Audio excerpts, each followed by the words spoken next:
প্রথম প্রহরে শহীদ মিনারে পুষ্পস্তবক অর্পণের জন্য আমরা সকলে এখানে সমবেত হয়েছি। সকলের প্রতি আমি অনুরোধ জানাচ্ছি আপনারা পুষ্পস্তবক অর্পণের সময়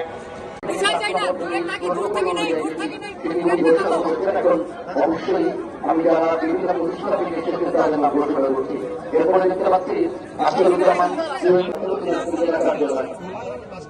পরিবেশ এলাকার জন্য তাদের আছে